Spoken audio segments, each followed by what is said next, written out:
So, my dear first year students, so in the last class we discussed about the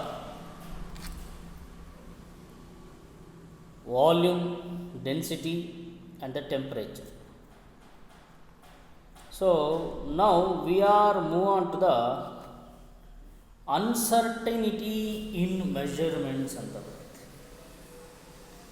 uncertainty in measurement. What is an uncertainty? Uncertainty ಅಂದರೆ ಹಾಗಾದರೆ ಏನು? ನೀವು know the ಸರ್ಟೈನಿಟಿ, certain person ಅಥವಾ certain material, certain substance. So certain means it's A particular, so that means exact. But uncertainty means there is a difference between certain and uncertain. That means there is a confusion between the true value and the observed value. That is the theoretical value ಅಥವಾ ನಾವೇನು observe ಮಾಡ್ತಿರ್ತೀವಿ ಆ value ಅಥವಾ ಅದರ exact value ಹೊಂದಿರುವಂಥ ಏನು difference ಇರುತ್ತೆ ಅದು ನಾವು ನೋಡೋ ದೂರದ ಬೆಟ್ಟ ನುಣ್ಣಗೆ ಅಂತ ಕೇಳಿದ್ದೀವಿ. ದೂರದ ಬೆಟ್ಟ ಕಾಣುವಾಗ ತುಂಬ ನುಣ್ಣು ಕಾಣುತ್ತೆ, ಅದು ಹತ್ರಕ್ಕೆ ಹೋದಂಗೆ ನಮಗೆ ಅಥವಾ ತುಂಬ ಕ್ಲೋಸರ್ ಮೂವ್ ಆದಂಗೆ ನಮಗೇನಾಗುತ್ತೆ, is a exact picture of that mountain will be see. That means ಏನೇನಿದೆ ಆ ಗುಟ್ಟದಲ್ಲಿ ಆ ಥರ ನೋಡ್ತಾ ಹೋಗ್ತಾರೆ. ಹಂಗೆ ಇಲ್ಲೂ ಕೂಡ some of the uncertainty in measurements, that means it looks like some of the values, some value it may be looks different values. ಅದನ್ನು ನಾವು ದೂರದಿಂದ ನೋಡಿದ ತಕ್ಷಣ ಒಂದು ವ್ಯಾಲ್ಯೂ ಕಾಣುತ್ತೆ. ತುಂಬ ಕ್ಲೋಸರಾಗಿ ಮೂವ್ ಆದರೆ ಅಥವಾ ತುಂಬ ಹತ್ರ ತಗೊಂಡೋಗಿ ಅಥವಾ ತುಂಬ ಎಕ್ಸಾಕ್ಟಾಗಿ ನೋಡಿದಾಗ so it has A exact value. ಆ ಎಕ್ಸಾಕ್ಟ್ ವ್ಯಾಲ್ಯೂ ನಮಗೆ ದೂರದಿಂದ ನೋಡೋದು ಗೊತ್ತಾಗಲ್ಲ. ಸೊ ಹಾಗಾಗಿ ನಾವು ಅನ್ಸರ್ಟಿನಿಟಿ ಇನ್ ಮೆಜರ್ಮೆಂಟ್ ಅನ್ನೋದು ಡಿಸ್ಕಸ್ ಮಾಡ್ತೀವಿ. ಹಾಗಾಗಿ so in many times in a study of chemistry, especially in case of chemistry, one has deal with experimental data as well as the theoretical calculation. So ಯಾರೋ ಒಬ್ಬರು ಈ ಕೆಮಿಸ್ಟ್ರಿಯಲ್ಲಿ ಒಂದಷ್ಟು ಏನೋ ಒಂದು ಡೇಟಾವನ್ನು ಫೈಂಡ್ ಔಟ್ ಮಾಡ್ತಿರಿದ್ರೆ ಒಂದಷ್ಟು ಎಕ್ಸ್ಪೆರಿಮೆಂಟಲ್ ಡೇಟಾ ಇರ್ತವೆ, ಜೊತೆಗೆ ಥಿಯರಿಟಿಕಲ್ ಕ್ಯಾಲ್ಕುಲೇಷನ್ ಕೂಡ ಇರುತ್ತೆ. So theoretical calculation is separate, that's the true value, and the experimental data is what you people are done in the laboratory. ನೀವೇನು ಮಾಡೋಕ್ಕೆ ಹೊರಟಿದ್ದೀರೋ ಅದು ಲ್ಯಾಬ್ರೋಟ್ರಿಲಿ ಮಾಡ್ತೀರೋ ಅದು ಎಕ್ಸ್ಪೆರಿಮೆಂಟಲ್ ಡೇಟಾ ಆಗಿರುತ್ತೆ. That means the experimental data is always true or an agreement towards an theoretical value. That means ಅಲ್ಲಿ ಯಾರೋ ಈಗ ಸಪೋಸ್ ನಾವು ಲಾಸ್ಟ್ ಟೈಮ್ ಕೂಡ ಡಿಸ್ಕಸ್ ಮಾಡಿದ್ವಿ, that is a gravitational energy is a 9.8 meter per second square ಅಂತೇಳಿ, 9.8 meter per second square.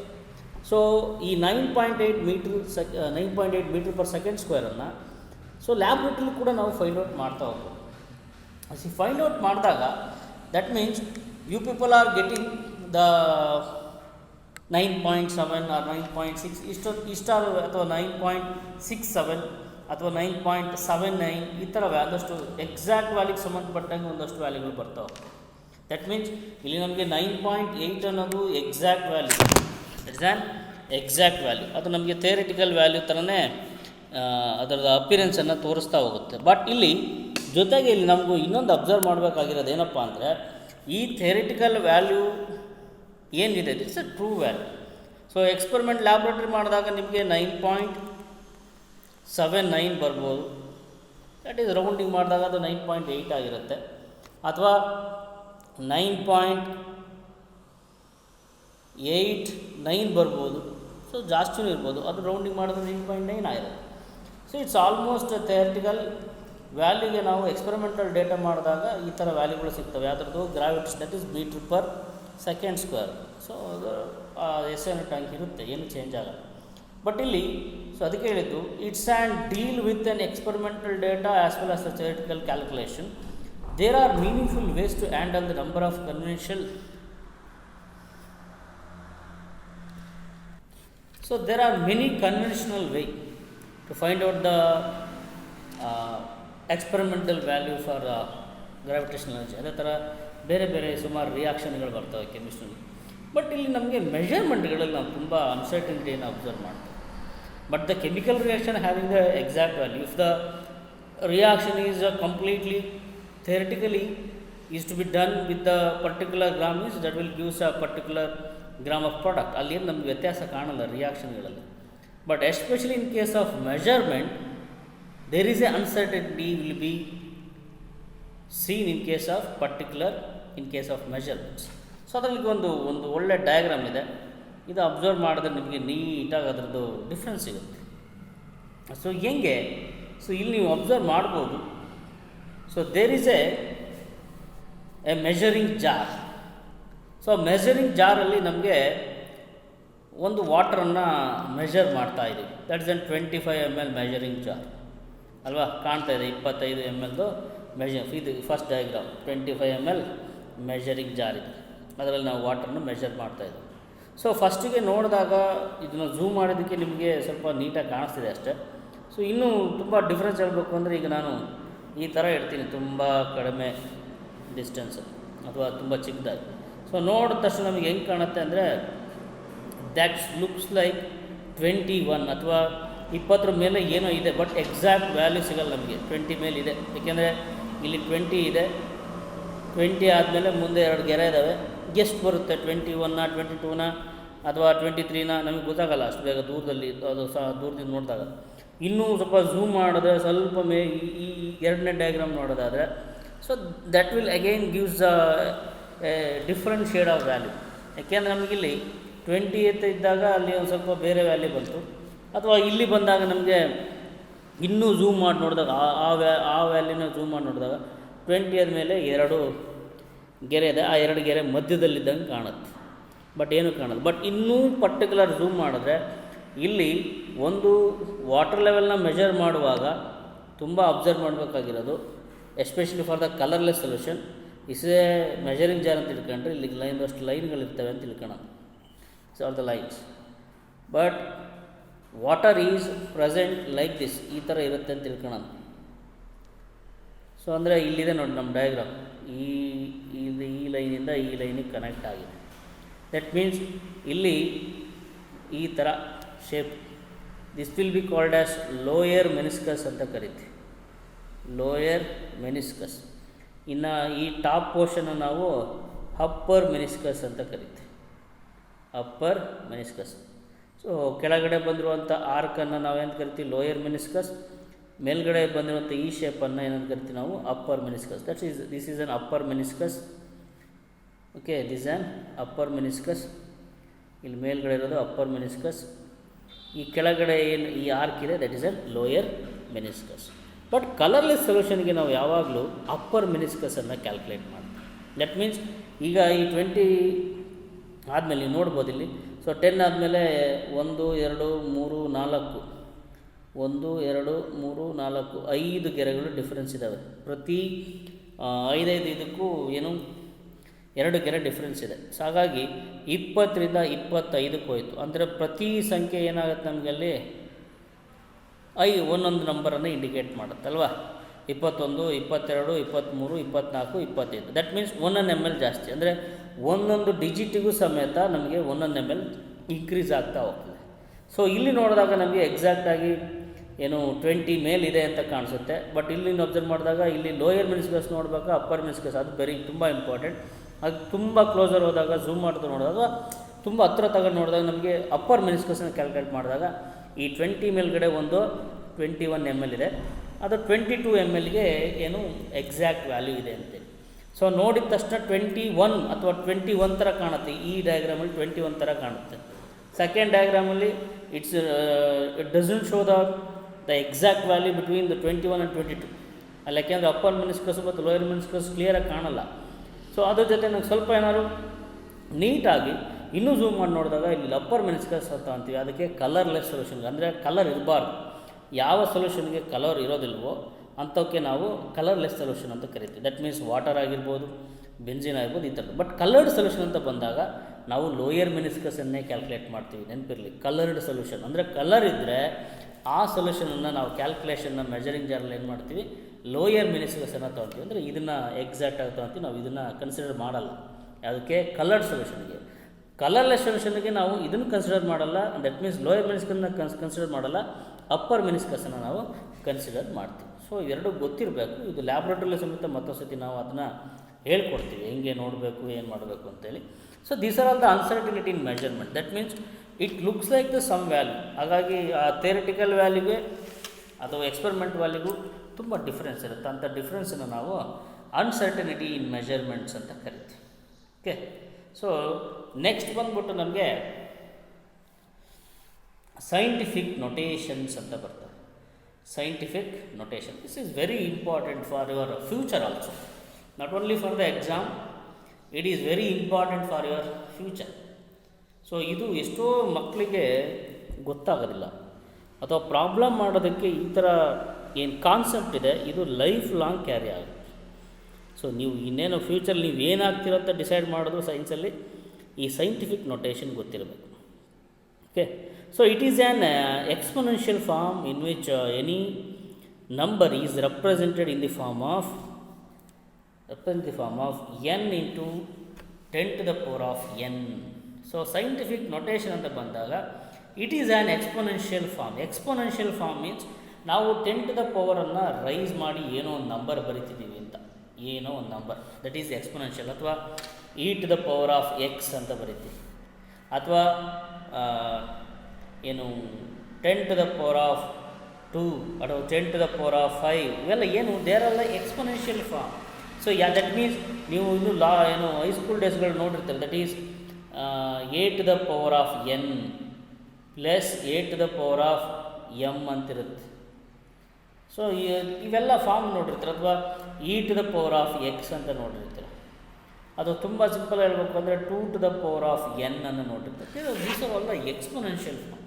That means the scientific notation is also, it is an exponential form in which any number is represented in the form of n into 10 to the power of n ನೇಚರಲ್ಲಿ ಬರೀತೀವಿ. ಅಲ್ಲಿ where the small letter n is an exponent having positive or negative values. So ಈ ಏನಿದೆ, so n into 10 to the power of n ಏನಿದೆ, ಇಲ್ಲಿ n value ಏನಾಗಿರುತ್ತೆ, weather may be positive ಆಗಿರ್ಬೋದು ಅಥವಾ plus or minus ಯಾವ್ದಾದ್ರು value, 5 ಆಗಿರ್ಬೋದು ಅಥವಾ 6 ಆಗಿರ್ಬೋದು ಅಥವಾ 7, ಏನೋ ಒಂದು. ಸೊ ಹಾಗಾಗಿ n is an exponent, that is small letter n is an exponent. ಆ 10 to the ಪವರ್ ಏನು ರೈಸ್ ಇದೆಯೋ ಮೇಲ್ಗಡೆ ಬರ್ತಿದ್ದೀವಿ, ದಟ್ ಈಸ್ ಪವರ್ ರೇಷನಲ್ಲಿ ಏನು ಬರ್ತಿದ್ದೀವಿ, that is an exponent. Even ನಾನು ಇನ್ನೊಂದು ಹೇಳಿದೆ, ಅದು a to the power of m ಅಂತ ಹೇಳಿದೆ. ಇಲ್ಲಿ a is an a base value, but m is an exponent. ಹಾಗಾಗಿ so small letter n is an exponent having plus or minus values. And the capital letter n ಏನಿದೆ, ಈ capital letter n ಏನಿದೆ, so that value is varying between 1 to 10. 1ರಿಂದ 10 ಒಳಗಡೆ ಅದು very ಆಗೋದು. 10ಕ್ಕಿಂತ ಜಾಸ್ತಿ ಆಗಿಲ್ಲ, 11 ಬರೆಯೋಂಗಿಲ್ಲ, 12 ಬರೆಯೋಂಗಿಲ್ಲ, 1ರಿಂದ 9 ಎಕ್ಸಾಕ್ಟ್ ಹೇಳ್ಬೇಕು ಅಂದರೆ 1ರಿಂದ 9 ತೊಗೊಂಡ್ರೆ ಇನ್ನೂ ಬೆಸ್ಟು. ಬಟ್ ನಿಮ್ಮ ಸಿಲೆಬಸ್ ಇರೋದು 1 to 9 ಅಂತ, 1 to 10 ಅಂತಿದೆ, 1 to 10. So that's the vary between 1 to 10. So ಹೆಂಗೆಲ್ಲ ನಾವು ವೇರಿ ಮಾಡ್ತೇವೆ, ಸೊ ಒಂದು ಎಕ್ಸಾಂಪಲ್ ತಗೊಳೋದಾದ್ರೆ ತುಂಬ ಇಂಪಾರ್ಟೆಂಟ್ ಇದು. ಸೊ ಇಲ್ಲೊಂದು ಎಕ್ಸಾಂಪಲ್ ಕೊಟ್ಟಿದ್ದೆ, ಇಟ್ ಈಸ್ 3768.78 ಇದೆ. 3768.78, ದಟ್ ಈಸ್ 3768.78 ಇದೆ. ಸೊ ಇದನ್ನು ನಾವು ಹೆಂಗೆ ಬರೀಬೇಕು, I have to write in the form of n into 10 to the power of n ರೇಷದಲ್ಲೇ ಬರೀಬೇಕು ನಾವು. n into 10 to the power of n ರೇಷದಲ್ಲಿ ಬರೀಬೇಕು. ಸೊ ಈ n ವ್ಯಾಲ್ಯೂ ಗೊತ್ತಿದೆ, that is varying between 1 to 10 ಇದೆ. And the small letter n is varying between positive ಆಗಿರುತ್ತೆ ಅಥವಾ ನೆಗೆಟಿವ್ ವ್ಯಾಲ್ಯೂ ಆಗಿರುತ್ತೆ. ಸೊ ಹಾಗಾಗಿ ತುಂಬ ಇಂಪಾರ್ಟೆಂಟ್ ಎರಡು ಎಕ್ಸಾಂಪಲ್ಗಳು. ಸೊ ಇಲ್ಲೇನು decimal is there at the in between 8 and 7. ಇಲ್ಲಿ 4 ಡಿಜಿಟ್ ಆದಮೇಲೆ ಅಂದರೆ 3, 7, 6, 8 ಈ 4 ನಂಬರ್ ಆದಮೇಲೆ ಒಂದು ಡೆಸಿಮಲ್ ಇದೆ, ಜೊತೆಗೆ ಅದಾದಮೇಲೆ 1-2 ನಂಬರ್ ಇದೆ, 7, 8. ಹಾಗಾಗಿ 3768.78 ಇದೆ, ದಟ್ ಈಸ್ 3768.78. ಸೊ ಹಾಗಾಗಿ ಇದು ನನಗೆ ಇದು 3768 ಇದೆ. ನಾನೇನು ಮಾಡಬೇಕು, ಅದನ್ನು 1ರಿಂದ 10 ತರಬೇಕು ಅಂದರೆ ಏನು ಮಾಡಬೇಕು, ನಾನು 3 ಪಾಯಿಂಟ್ ಸಮಥಿಂಗ್ ತರಬೇಕು ಅಲ್ವಾ. ಏಕೆಂದರೆ 3 ಪಾಯಿಂಟ್ ಸಮಥಿಂಗ್ ಬಂದಾಗ ಎನ್ ವ್ಯಾಲ್ಯೂ ಏನಾಯಿತು, ಇಟ್ ಈಸ್ ಬಿಟ್ವೀನ್ 1 to 10 ಆಯಿತು ಅಲ್ವಾ. ಹಾಗಾಗಿ 3768 ನಾನು 1ರಿಂದ 10 ತರಬೇಕು ಅಂದರೆ ಈ ಡೆಸಿಮಲ್ ಪಾಯಿಂಟ್ ಏನು ಮಾಡಬೇಕು, ನಾನು 3.768 ಅಂತ ಬರ್ಕೋಬೇಕು ಅಲ್ವನಪ್ಪ. ಹಾಗಾಗಿ ಡೆಸಿಮಲ್ ಪಾಯಿಂಟ್ ಏನಿತ್ತು ಇಲ್ಲಿ ಮೂವ್ ಆಗುತ್ತೆ, ಅಂದರೆ ಹಿಂದಿನ 3 ಡಿಜಿಟ್ಗಳಿಗೆ ಹಿಂದಕ್ಕೆ ಮೂವ್ ಆಯಿತು. ಸೊ ಹಿಂದುಗಡೆ ಮೂವ್ ಆಯಿತು ಅಂದರೆ that is consider with respect to you people. ನಿಮ್ಮ ಎಡಭಾಗಕ್ಕೆ ಅಂದರೆ ನಿಮ್ಮ ಎಡಗೈ ಇದೆ ಅಲ್ವಾ, ನಿಮ್ಮ ಎಡಗೈನ ನೋಡ್ಕೊಳ್ಳಿ. ನಿಮ್ಮ ಎಡಗೈನ ಕಡೆ ಅಂದರೆ to your left when the decimal it can be move towards your left. ನಿಮ್ಮ ಎಡಭಾಗಕ್ಕೆ ಮೂವ್ ಆದರೆ ದಟ್ ಈಸ್ ಪಾಸಿಟಿವ್. ನೆನ್ಪಿಟ್ಕೊಳ್ಳಿ ಏನು, ಇಫ್ ದ ಡೆಸಿಮಲ್ ಇಲ್ಲಿ ಯಾವುದೋ ಒಂದು ಡೆಸಿಮಲ್ ಪಾಯಿಂಟ್ ಇದೆ ಅಲ್ವಾ, ದಟ್ ಈಸ್ 3768.78 ಇದೆ ಅಲ್ವಾ. 3768.78 ಇದೆ. So decimal point is here. It should be move towards your left. ನಿಮ್ಮ ಎಡಭಾಗಕ್ಕೆ, ನಿಮ್ಮ ಲೆಫ್ಟ್ಗೆ ಮೂವ್ ಆಗಬೇಕು.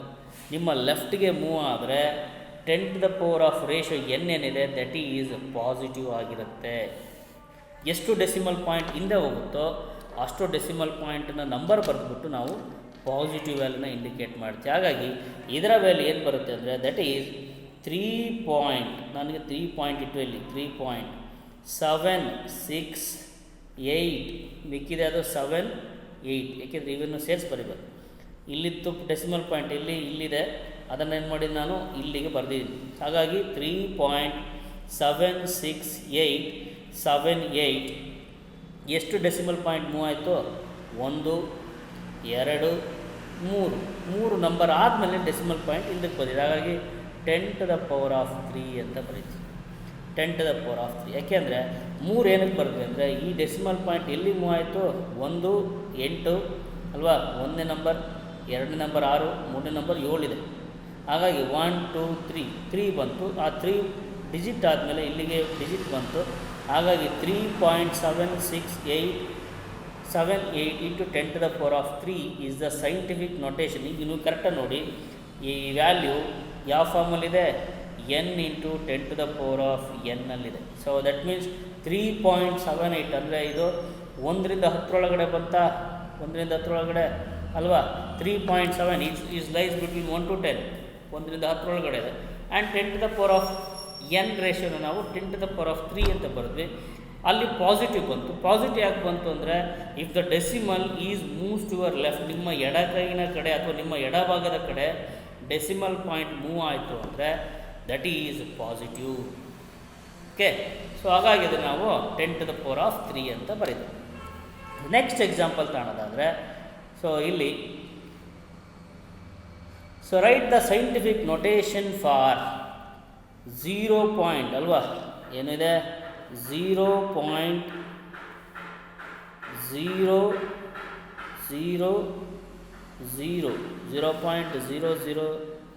ದಟ್ ಈಸ್ 3678 ಇದೆ. 3678 ದಿಸ್ ಈಸ್ ದ ವ್ಯಾಲ್ಯೂ 0.0003678 ಇದೆ. ಹಾಗಾಗಿ ನಾನು ಏನು ಮಾಡಬೇಕು, should be write in the form of again n into 10 to the power of n ಅಲ್ಲಿ ಬರೀಬೇಕು.